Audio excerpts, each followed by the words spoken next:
যত বিপদই হোক না কেন, যত বড় বিপদই হোক না কেন, বিপদের মধ্যে যদি এই দোয়াটা পড়তে পারেন সাথে সাথে গায়েবী সাহায্য পাবেন। ওই বালক যখন এই দোয়াটি বলল, পড়ার সাথে সাথে পাহাড় থরথর করে কাঁপতে শুরু করলো, আর সব শত্রুরা একেবারে নিঃশেষ হয়ে গেল।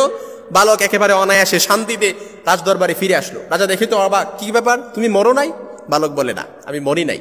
বালক এই দোয়াটা পড়ার কারণেই আল্লাহ তাআলা তাকে বিপদ থেকে হেফাজত করছে। যত বিপদই হোক না কেন, যত বড় বিপদই হোক না কেন, বিপদের মধ্যে যদি এই দোয়াটা পড়তে পারেন সাথে সাথে গায়েবী সাহায্য পাবেন। আমি বানোয়ার কোনো কথা বলছি না, আপনি যে কোনো তাফসিরের কিতাব পড়ে দেখেন, আপনি ঘটনাটা পাবেন। কোরআন আল কারীমে আল্লাহ তাআলা ঘটনাটা লিপিবদ্ধ করে দিয়েছেন।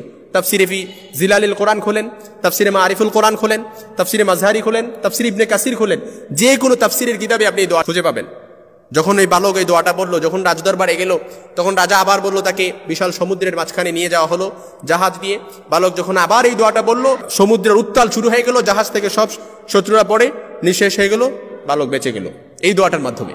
আল্লাহ তাআলা এই দোয়াটা শিখিয়ে দিয়েছেন আমাদেরকে, আল্লাহুম্মা কফিনিহিম বিমা শি'তা। একেবারে সহজ, আবার শিখায় নেন একদম সুন্দর করে, আপনাদের মনোযোগ আকর্ষণ করে আমি এই দোয়াটা আবারও পড়তেছি। আল্লাহুম্মা কফিনিহিম বিমা শি'তা, আল্লাহুম্মা কফিনিহিম বিমা শি'তা। এই দোয়াটা পড়ার কারণে আল্লাহ তাআলা ওই যুবককে যেমনিভাবে হেফাজত করছে, যেমনিভাবে শত্রুদের হাত থেকে আল্লাহ তাআলা উদ্ধার করছে, ঠিক তদ্রুপ আপনার যত ধরনের বিপদই হোক না কেন, যত কঠিন বিপদই হোক না কেন, চারদিক থেকে শত্রু একেবারে গ্রাও করে ফেলছে, পালাবার কোনো রাস্তা নাই, বের হওয়ার কোনো রাস্তা নাই। যেমনিভাবে মুসা আলাইহিস সালামকে নীল নদ দিয়ে 12টা রাস্তা তৈরি করে দিয়ে আল্লাহ তাআলা ফেরাউনের কবল থেকে হেফাজত করছে, ঠিক তদ্রুপ চারদিক থেকে বিপদ ঘনীভূত অন্ধকার, অন্ধকারাচ্ছন্ন একেবারে অন্ধকার, বেরোবার কোনো রাস্তা নাই, ওই বিপদ থেকে আল্লাহ তাআলা আপনাকে হেফাজত করবে। আল্লাহুম্মা কফিনিহিম বিমা শি'তা। তখন ওই যুবক ওই রাজাকে বলে, আমাকে এমনি মারা যাবে না, আমাকে এমনি এমনি মারা যাবে না, আমাকে মারার জন্য সারা গ্রামের লোককে একত্রিত করেন, সারা গ্রামের লোককে একত্রিত করেন। তারপর ওই গ্রামের লোককে একত্রিত করে একটা মাঠের মধ্যে, আমাকে একটা গাছের মধ্যে বেঁধে, তারপর আমার কাছে যে ধনুকটা আছে, এই ধনুকটা নিয়ে একেবারে আমার কপালের এই দিকে, আপনি এই দিক লক্ষ্য করে আপনি মারবেন, তারপর আমি ইন্তেকাল করব। তবে শর্ত হচ্ছে, ধনুকটা মারার আগে আপনি এই দোয়াটা পড়ে নেবেন, বিসমিল্লাহি রব্বি হাদাল গুলাম। এই দোয়াটা পড়ে যখন আপনি ধনুকটা মারবেন, দেখবেন সাথে সাথে আমি মরে গেছি, কোনো শত্রু লাগবে না, এত দল সৈন্য কিচ্ছু লাগবে না। যুবকের কথা মতো তাই করা হলো, সারা এলাকার মানুষকে জড়ো করা হলো।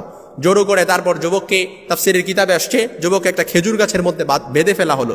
যখন এই খেজুর গাছের মধ্যে বেঁধে ফেলা হলো, তখন ওই রাজা তার কাছ থেকে ধনুকটা নিয়ে, তখন রাজা বলল যে বিসমিল্লাহি রব্বি হাদাল গুলাম বলে যখন এই ধনুকটা মারলো, সাথে সাথে যুবকের এদিক দিয়ে গিয়ে এদিক থেকে বের হলো, যুবক শহীদ হয়ে গেল।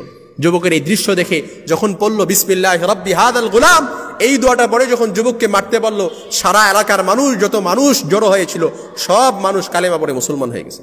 সুবহানাল্লাহ বিহামদি, কালেমা পড়ে মুসলমান হয়ে গেছে। শুধুমাত্র ওই যুবক যখন এই দোয়াটা পড়ছে, এই দোয়ার ফজিলতে যখন ইসলাম সম্পর্কে তারা বুঝতে পারলো, একজনের শহীদের বিনিময়ে আল্লাহ তাআলা সারা এলাকার মানুষকে মুসলমান বানিয়ে দিয়েছেন। সুবহানাল্লাহ বিহামদি।